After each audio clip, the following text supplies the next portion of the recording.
Alors, bienvenue pour cette première chronique de Maman pas parfaite, où j'ai la chance d'accueillir Anne Pirala Salut. de l'Instant Photo. Elle est photographe professionnelle spécialisée pour les grossesses, les bébés, les familles. Il y a encore autre chose? Ouais, les tout nouveau-nés. Les tout nouveau-nés, ouais, les Tout tout nouveau-nés. petits bébés. Et aujourd'hui, j'ai la chance de l'interviewer pour parler de sa vie de maman. Pas parfaite, parce que personne n'est parfait, on le sait déjà. Donc, on va direct lever la pression. Donc, pour commencer, peut-être raconte-moi, tes enfants, tu les as eus assez jeunes, d'après ce que j'ai compris. Oui, exactement. J'ai eu ma fille à 22 ans, ouais, entre 21 et 22, et mon deuxième 22 ans après, donc très jeune. Et qu'est-ce que du coup ça a bouleversé dans ta vie? Si ça a bouleversé quelque chose. Ou alors, je pourrais pas dire vraiment bouleversé. Oui, un enfant, ça bouleverse toujours, mais j'ai toujours voulu avoir des enfants, j'ai toujours voulu avoir des enfants jeunes, donc voilà, j'y étais préparée, mais c'est vrai que des enfants, c'est toujours un gros changement. Qu'est-ce qui était le plus dur à abandonner ou modifier? Je dirais de pouvoir faire la part des choses, oui et non, mais de quitter ce monde un peu on fait comme on veut, quand on veut, on mange aux horaires qu'on veut. Si tout d'un coup on a envie de sortir, on sort. Et que tout d'un coup, après, c'est plus nous qu'on décide, je dirais. C'est l'enfant, le petit bout de chou qui est là et qu'on ne peut pas se permettre de partir vite faire une course si la faim, si c'est l'heure de la tétée ou ce genre de choses. C'est d'être dépendant en fait. Complètement, oui. Je vois bien. Et sinon, j'ai vu que tu as arrêté de travailler pendant un petit moment, puis tu as recommencé un peu plus tard. Donc, ils avaient quel âge quand tu as recommencé? Oui, alors ma fille, elle avait 2 ans et demi, presque 3 ans, et j'ai repris assez rapidement après la naissance de mon deuxième. Il avait 4-5 mois quand j'ai repris. Et ce choix, pourquoi tu as décidé à un moment donné de recommencer? Alors, disons que voilà, je fais de la photo depuis toujours et quand j'ai eu mon deuxième enfant, j'ai voulu immortaliser ça. Et ici, dans la région, on n'avait personne qui le faisait. Donc vraiment tout bébé, tout bébé. Et puis je me suis dit, mais en fait, c'est ça, quoi. C'est mon métier de photographe, mais jongler aussi, plus, je dirais, m'orienter vers les nouveau-nés. Donc ça s'est fait naturellement, en fait. Donc, on peut dire que c'est tes enfants qui t'ont poussé Oui, complètement. vers ce côté-là de la Complètement, photographie. complètement. Ok. Et du coup, comment c'était de devoir combiner justement ton rôle de maman et ton travail en même temps? Alors, j'ai Plus comme la indépendante. chance d'avoir une maison. Du coup, j'ai transformé le sous-sol de ma maison à l'époque pour pouvoir justement accueillir mes clients. Et du coup, j'ai la chance d'avoir un super mari qui m'a soutenue et voilà. Donc, c'est vrai que la question s'est pas posée très longtemps du fait que je travaillais quand lui, il était là. Et ça me permettait aussi de pas les mettre en garderie ou ce genre de choses. Donc, voilà. Et d'être indépendante aussi fait que c'est beaucoup plus facile. Ok, merci. Et par rapport à ton rôle de maman, qu'est-ce que tu dirais? On dit souvent, avant on a des principes, ensuite on a des enfants. Donc, est-ce qu'il y a des principes sur lesquels tu transiges pas? Ah. Alors, les principes que vraiment j'ai toujours dit que je ferais quand j'allais avoir des enfants, puis que je le fais encore au jour d'aujourd'hui et que je pense que pour mes enfants c'est nécessaire, c'est le coucher. L'horaire du coucher qui est pour moi le plus essentiel pour qu'ils aient une bonne nuit de sommeil pour repartir le lendemain d'aplomb. On sait que pour nous, si un soir on se couche tard, c'est compliqué. Donc voilà, pour les enfants qui ont l'école et ce genre de choses, pour moi, c'est super important. Après, je suis cool pour la nourriture, les bonbons, ce genre de choses. Mais le coucher, c'est... Voilà. Ils savent très bien que c'est à 8 heures, c'est au lit. Ok, et ça marche. Et ça marche. Faudrait que tu m'expliques comment tu fais. Non, ça marche pas du tout. Ok. Et par rapport à l'éducation, tu as aussi des valeurs que tu as envie de leur transmettre qui sont importantes pour toi? C'est important pour moi d'éviter tout ce qui est tablette, jeux vidéo, ordinateur. Ça, c'est vrai que j'y tiens. Que nous, étant enfants, on n'a pas eu tout ça.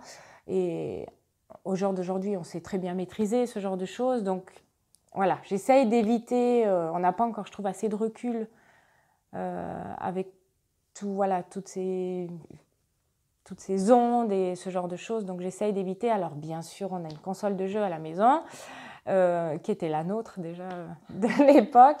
Mais voilà, c'est vraiment exceptionnel pendant les vacances ou le week-end, une fois de temps en temps, avec bien sûr des horaires précis. Mais autrement, tablette, ça n'existe pas. On essaye vraiment d'éviter. Alors la télé, oui, bien sûr, mais avec des dessins animés adaptés. Mais ça, pour moi, c'est super important. Je préfère qu'ils aillent jouer dehors plutôt qu'ils soient derrière les écrans. Ouais, vraiment.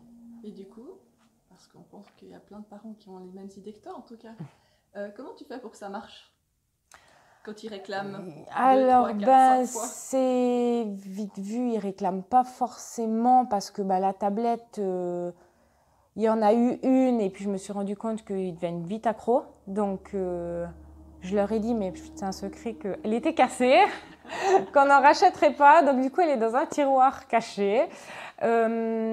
La télé, alors la télé, j'accepte. Je dirais en été, pendant les grandes vacances d'été, s'il fait beau, j'accepte pas. Donc, ils savent que dès le matin, on n'allume pas.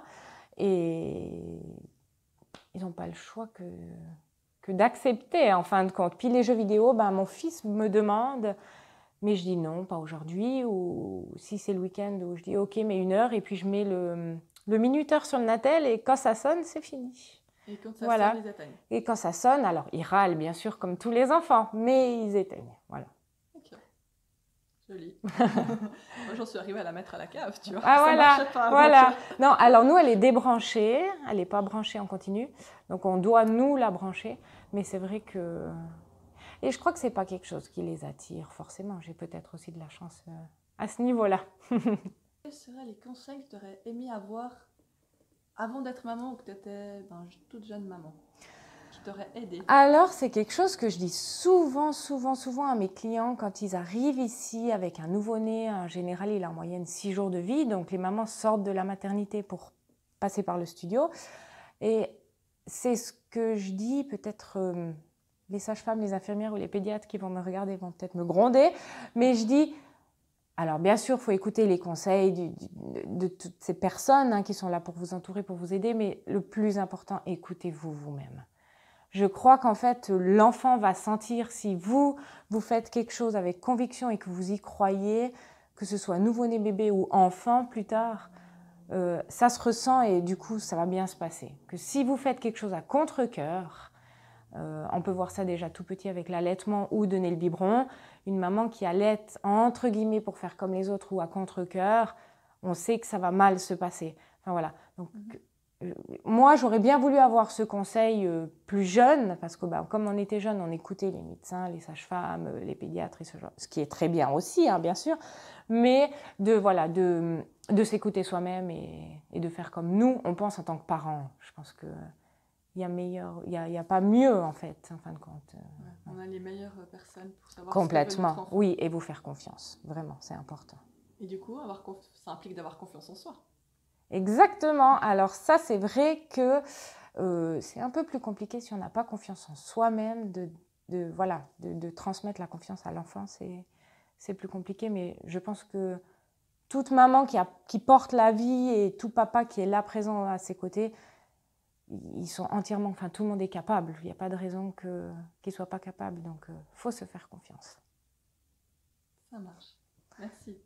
Encore une dernière question pour finir. Si tu devais dire en un seul mot, maman, c'est quoi? C'est être quoi, maman?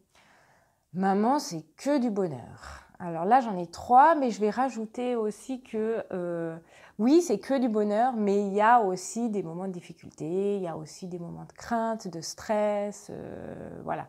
Mais principalement, c'est vraiment que du bonheur. Ok, merci beaucoup. Merci à toi. D'être sortie de ta zone de confort. Complètement. Complètement. D'habitude, je suis de l'autre côté de l'objectif, donc c'est vrai que c'est pas évident. Merci bien. Donc c'était Nathalie Clément d'Emessence avec Anne Pira de l'Instant Photo. Donc si vous voulez avoir plus d'informations sur l'Instant Photo et sur ce que fait Anne, vous pouvez aller voir son site www.l'instantphoto.ch. Merci.